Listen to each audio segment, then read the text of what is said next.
Hi guys! Welcome back to my YouTube channel. Today ay pag-uusapan naman natin yung bagong labas ng Suzuki, which is, alam nyo na siguro yon, yung Raider FI, bagong version ng Raider FI. Meron silang dalawang bagong nilabas, which is yung Raider FI Blade tsaka yung Raider FI Pro nila. So tignan natin, bisitahin lang natin sa website ng Suzuki kung ano yung mga nabago at kung ano yung mga specs na dinagdag nila dito bukod dun sa itsura na binago nila dito sa motor na to. So maraming mga fans ng Suzuki Raider simula nung Gen 1 hanggang sa ngayon, kaya marami din nang nag-react sa pagka-release ng bagong motor na to. Tignan natin kung ano yung magiging reaction din natin at masasabi natin dito sa bagong labas ni Suzuki. Let's go.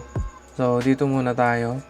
Nandito tayo ngayon sa Suzuki PH. Ayan, Raider R150 Blade Edition. So mamaya titignan din natin yung Pro. So Blade Edition yung tawag nila dito, yung may batok lang, hindi yung napalitan ng head. Kasi yung Pro, pinalitan nila ng headlight, kinuha nila doon sa Gixxer.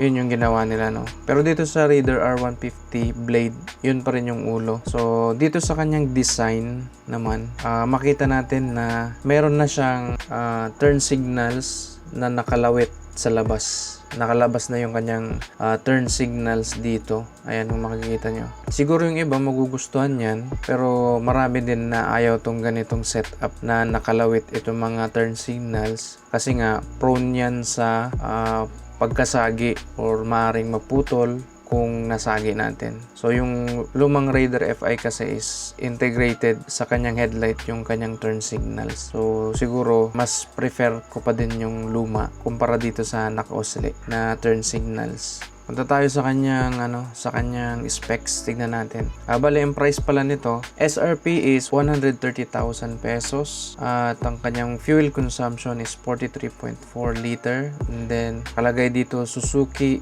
Eco Performance, tapos fuel injected. Yung kanyang mga available colors is, ayan, metallic matte blue. Meron din tayong ditong pearl bright ivory. Ayan. Which is, ganda rin to, no? Pearl white ivory. Parang mas strip ko tong kulay na to.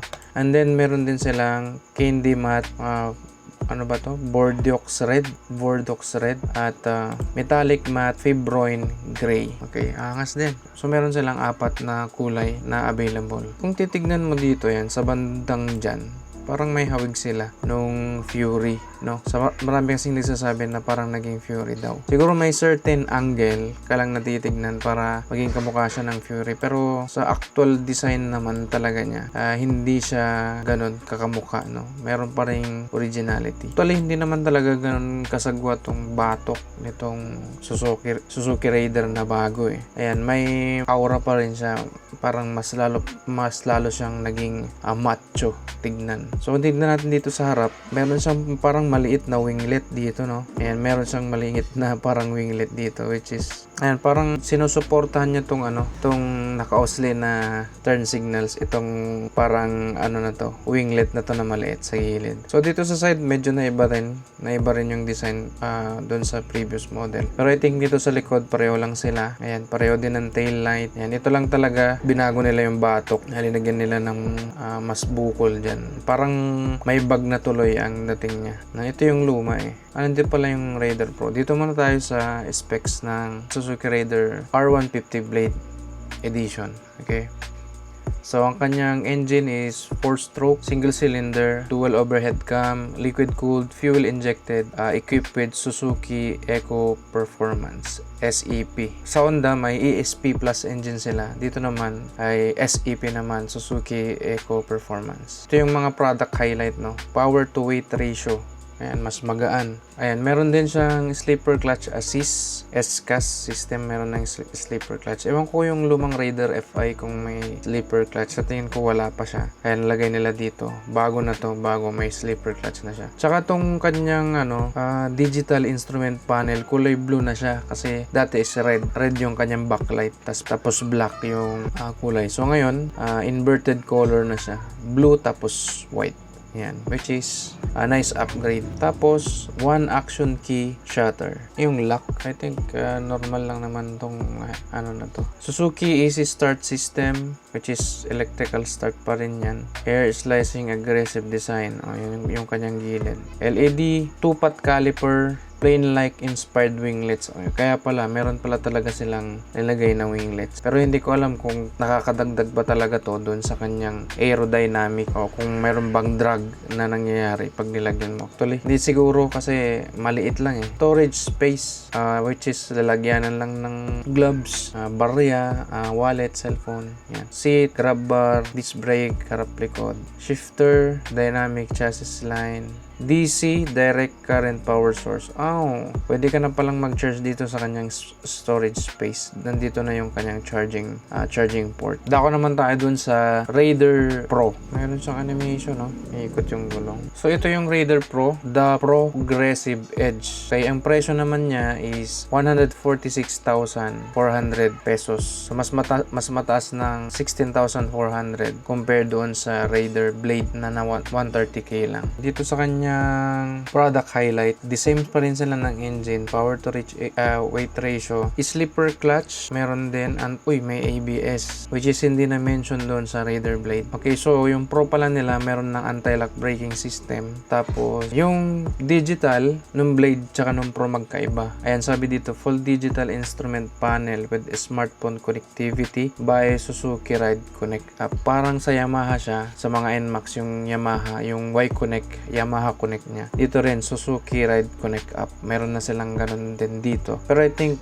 itong connectivity, smartphone connectivity, available na to sa mga higher end na unit nila. So itong speedometer, no, itong panel gauge nung Raider Pro, magkaiba sila. Ito ay hindi pa siya colored, pero marang yung ginamit nila dito na panel gauge is galing sa mga higher end nilang mga model, itong panel gauge nila. So pwede mo na palang i-connect yung phone mo at makikita mo yung mga notification gaya ng Y-Connect. Tapos sa Pro din ay naka-keyless ignition system na din tayo. So yun din palang purpose, no, kung bakit may batok siya. Doon kasi sa Blade, walang keyless doon eh. Parang nagkaroon lang siya ng umbok. Pagdating pala dito sa Pro, naka-ano na siya, keyless na siya, which is doon sa kanyang batok, doon pala nakalagay yung kanyang ignition or yung kanyang keyless ignition system. So naka-keyless na siya at meron ding charging port, and then ganun din parehas 2-pot caliper, may winglet din. So yun, ang nabago lang dito sa Raider Pro or mas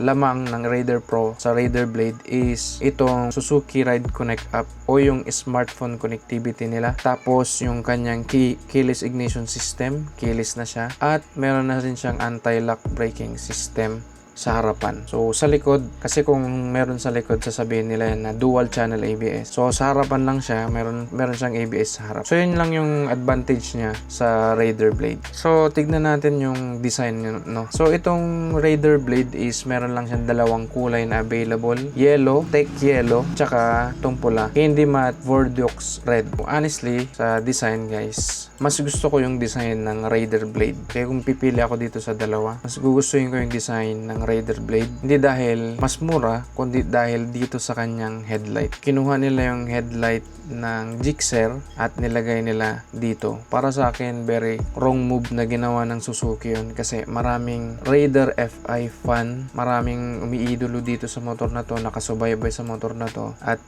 para ilagay mo lang yung Gixxer, kasi yung Gixxer ibang lineup naman yun eh. So wala nang originality, kumbaga sinap-chap lang yung kanilang mga unit. Hindi sila nag-design, hindi sila nag-redesign ng bagong head dito sa Raider Pro nila. Actually, maganda na sana kung yung stock pa rin yung ulo nito, itong Raider Pro, pero naka-keyless na siya at naka-ABS na siya at meron na siyang phone connectivity. Yan, para sa akin lang as a motorcycle enthusiast din, naangasan din ako sa Raider, pero but this time dito sa Raider Pro, mas bet ko yung Raider Blade. So kayo guys, ano ang sa tingin nyo mas maganda sa dalawa? dalawa. So kung bet nyo to, wala pa rin problema because design is very subjective. Pero para sa akin, medyo off to. Sana binigyan nila ng mas magandang headlight kung babaguhin nila. Hindi lang kinuha nila doon sa higher unit or ibang model ng Suzuki. Kasi established na to yung Raider FI, marami nang nagmamahal dito. So ginawa ng Suzuki is